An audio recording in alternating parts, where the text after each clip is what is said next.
बिल्कुल, ये एक शुरुआत के तौर पर ही आप मानिए, क्योंकि हालांकि प्रधानमंत्री नरेंद्र मोदी ने जिस तरीके से शुरुआत जो है वो चुनावी कैंपेन की जो है वो की थी, उसके लिए पश्चिमी उत्तर प्रदेश को जो है उन्होंने चुना था। और ये कहा गया था कि जिस तरीके 2014 में उन्होंने शुरुआत जो है पश्चिमी उत्तर प्रदेश के बुलंदशहर से की थी, वो शंखनाद जो है 2014 का, और अब एक बार फिर से जिस तरीके से वो जो चुनावी शंखनाद हुआ वो अब संसदीय क्षेत्र से होते हुए आगे बढ़ रहा है। और सबसे अहम बात यह है कि प्रधानमंत्री नरेंद्र मोदी जब अपने संसदीय क्षेत्र में है तो एक बड़ा मैसेज देने की कोशिश उनकी तरफ से होगी। और जब चुनावी शंखनाद की बार बार जब जिक्र हो रहा है तो आखिर वो रोड मैप और वो जीत आखिर कैसे सुनिश्चित हो, कितना बड़ा जो है वो मैसेज हो, वो तमाम चीजें वाराणसी काशी से जो है होते हुए जाएगी। और हाल फिलहाल में जिस तरीके से काशी के युवा को लेकर राजनीति, बिल्कुल सुमित, और इसीलिए जो काशी के युवा हैं वो प्रधानमंत्री नरेंद्र मोदी को पसंद करते हैं और प्रधानमंत्री नरेंद्र मोदी भी दिल खोल कर उन पर अपना प्यार लुटाते हैं। लेकिन इस बीच आपको बता दें, काशी में जो लोग हैं, जो खासकर युवा हैं, राहुल गांधी ने जिस तरीके से उनको नशेड़ी कहा था, उनके बयान पर खासी नाराजगी है। लोग क्या कह रहे हैं राहुल गांधी के नशेड़ी वाले बयान पर, आइए सुनवाते हैं आपको। राहुल गांधी कह रहे हैं कि जो बनारस का युवा है, काशी का जो युवा है, वो तो हमेशा नशे में रहता है, सड़कों पर लेटता है। देखिए, राहुल गांधी ने जिस प्रकार से यह बाबा काशी विश्वनाथ की नगरी है और यहाँ के युवाओं का जिस प्रकार से उन्होंने अपमान किया है, आप आज के युवा इस बार मोदी सरकार को 400 पार कराकर उनको तगड़ा जवाब देने का काम करेंगे। निश्चित तौर पर इस बार तीसरी बार मोदी की सरकार बनने जा रही है। देश की युवा और देश के बुजुर्ग पीढ़ी ने जो कहा है पप्पू हैं, ये तो सच है कि वो पप्पू है। और महानगर में काशी क्षेत्र की जनता का अपमान करते हुए राहुल जी को अभी ज़्यादा दिन थोड़ा सा वेट करिए, 2024 का चुनाव होने दीजिए, उन्हें मुंह का जवाब मिलेगा। जहां से मां सोनिया गांधी गई हैं वहां ही राहुल गांधी भी जाएंगे, प्रियंका गांधी भी जाएंगे। हमारे देश की जनता बहुत जागरूक हो चुकी है, उन्हें जवाब वोट से देंगे, ना कि जवान से देंगे। काशी के युवा इस बार जब वोट करेंगे मोदी जी को तो उनको खुद समझ में आएगा कि बनारस से जो लोग युवा और बाकी तमाम वर्ग लोग वोट देते हैं, वो इस बार फिर से मोदी को यहाँ से चुन के और तीसरी बार जब प्रधानमंत्री बनेंगे ना, तो वो फिर और भांग चिलम लगा के फिर वो जब अपने नशेड़ीपन को दिखाएंगे, तब समझ में आएगा राहुल गांधी जी को। राहुल गांधी कुंठित मानसिकता के दम हो गए हैं। उनको ये नहीं मालूम है कि बनारस के लोग अलग मिजाज में रहते हैं।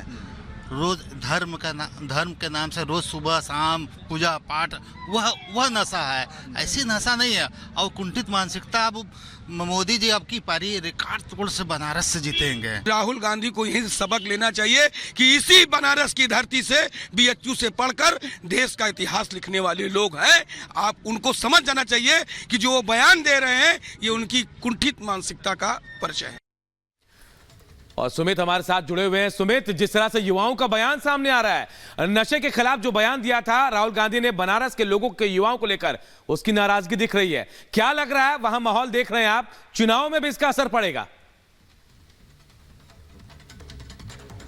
इसका असर सीधे तौर पर आएगा। और अनूप, ये समझना होगा, जो काशी का मिजाज है वो बेहद अलग कहा जाता है, उस मिजाज को आपको समझना होगा। और राहुल गांधी उसमें कहीं ना कहीं बहुत बड़ी चूक कर रहे हैं। और सबसे बड़ी बात, ये जो धरती है वो महान शख्सियतों की रही है, महामना की धरती है। बड़े बड़े चेहरे जो हैं, बड़ी बड़ी शख्सियतें जो हैं, वो बनारस से निकली। और उनका यही कहना है, वो BHU को भूल जाते हैं।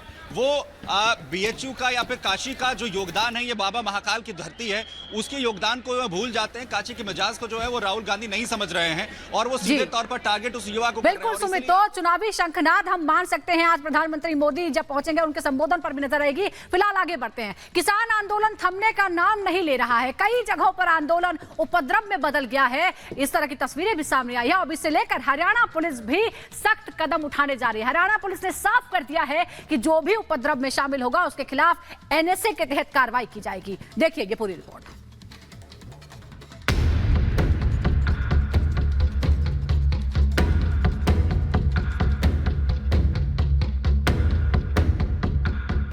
अपनी मांगों को लेकर किसान आंदोलन अब एक उपद्रव में तब्दील होता हुआ नजर आ रहा है। कहीं प्रदर्शनकारी दिल्ली बॉर्डर को पार करने में जुटे हुए, तो कहीं प्रदर्शनकारी पुलिस से नोकझोंक में लगे हैं। अब एक उपद्रव की वजह से हरियाणा में 2 पुलिसकर्मियों की मौत हो चुकी है, तो वहीं 30 से ज्यादा पुलिसकर्मियों के घायल होने की खबर है। लगातार प्रदर्शन उग्र होता जा रहा है। पुलिस उपद्रव को रोकने के लिए बल का प्रयोग कर रही है। पुलिस उपद्रवियों पर रोक लगाने के लिए आंसू गैस के गोले का भी इस्तेमाल कर रही है। ऐसे में अब हरियाणा पुलिस उपद्रव को लेकर सख्ती बरतती नजर आ रही है। हरियाणा पुलिस ने साफ कर दिया है कि जो भी संपत्ति का नुकसान किया जा रहा है, इसके खिलाफ सख्त कार्रवाई की जाएगी और उपद्रव में शामिल होगा उनके खिलाफ एनएसए के तहत कार्रवाई होगी। किसान आंदोलन के दौरान हुई सरकारी संपत्ति के नुकसान की भरपाई आंदोलनकारियों से वसूली जाएगी। ये बड़ी कार्रवाई जो है अंबाला पुलिस की तरफ से की गई है। आंदोलनकारियों ने जिस सरकारी संपत्ति को नुकसान पहुंचाया है, अब उसी की भरपाई जो है इनकी संपत्ति कुर्की और इनके बैंक खातों को सीज करके वसूली जाएगी। इतना ही नहीं, हरियाणा पुलिस ने सख्त एक्शन लेते हुए ये भी आदेश जारी किया कि जो किसान नेता सोशल मीडिया या फिर दूसरे प्लेटफॉर्म के जरिए भड़काने की कोशिश कर रहे हैं, उनके खिलाफ भी एनएसए के तहत कार्रवाई होगी। जो लोग सड़क पर उपद्रव गतिविधियों में शामिल हैं, उनकी संपत्ति भी हरियाणा पुलिस कुर्क करने की तैयारी में है। साथ ही उपद्रवियों के बैंक खातों को भी सीज किया जाएगा। पुलिस एक डाटा तैयार कर रही है। डाटा के आधार पे ही उन लोगों की गिरफ्तारी होगी जिन लोगों की संलिप्तता जो है इस किसान आंदोलन में सरकारी संपत्ति को नुकसान पहुंचाने में सामने आई है। और दूसरी तरफ उन लोगों पर कार्रवाई की जा रही है जिन्होंने सोशल मीडिया पे किसान आंदोलन से जुड़े भड़काऊ पोस्ट को डाला है और लगातार किसान आंदोलन से जुड़ी तमाम बातें जो है सोशल मीडिया पे अपलोड कर रहे हैं। एक तरफ हरियाणा सरकार प्रदर्शन को शांत कराने के लिए हर संभव काम कर रही है। कानून व्यवस्था को हरियाणा पुलिस भी एक्शन मोड में है, तो दूसरी तरफ किसान रुकने का नाम नहीं ले रहे हैं। किसान आज आक्रोश दिवस मनाने की तैयारी में है। साथ ही 26 फरवरी को ट्रैक्टर रैली का भी ऐलान किया गया है, जो पूरे देश में हाईवे पर किसान ट्रैक्टर के साथ प्रदर्शन करेंगे। ट्रैक्टर रोष प्रदर्शन करा जाएगा। वहाँ पे ट्रैक्टर के साथ लोग जाएंगे, पूरे देश भर से लोग वहाँ पे इकट्ठा हों। अब अपने हाईवे के जो भी गांव के नजदीक हाईवे जिसका है वहाँ पे अपना इकट्ठा हो जाए, खड़ा हो जाए। यही नहीं, बल्कि किसानों ने 26 फरवरी के बाद 14 मार्च को दिल्ली में महापंचायत का भी ऐलान किया है। ये महापंचायत दिल्ली के रामलीला मैदान में आयोजित की जाएगी। ये तय किया है कि 14 मार्च को हम सारे देश की एक बड़ी महापंचायत रामलीला मैदान दिल्ली में करेंगे 14 मार्च को। किसानों के प्रदर्शन के बीच गुरुवार को संयुक्त किसान मोर्चा ने चंडीगढ़ में बैठक की, जिसमें प्रदर्शन की रणनीति को लेकर कई फैसले लिए गए। वहीं सरकार भी लगातार किसानों से बातचीत कर उन्हें समझाने की कोशिश कर रही है। Bureau report, Republic Bharat.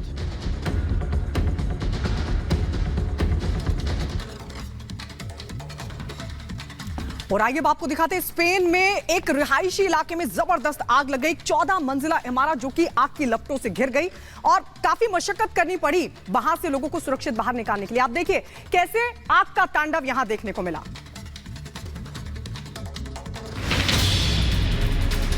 ये तस्वीर स्पेन के वालेंसिया की है, जहां कैंपनार जिले में ऐसा मंजर देखने को मिला। आग की लपटों और धुएं के गुबार से लिपटा ये 14 मंजिला इमारत, जहां आग का तांडव देखने को मिला। बता दें कि जहां आग लगी वो एक रिहायशी बिल्डिंग है।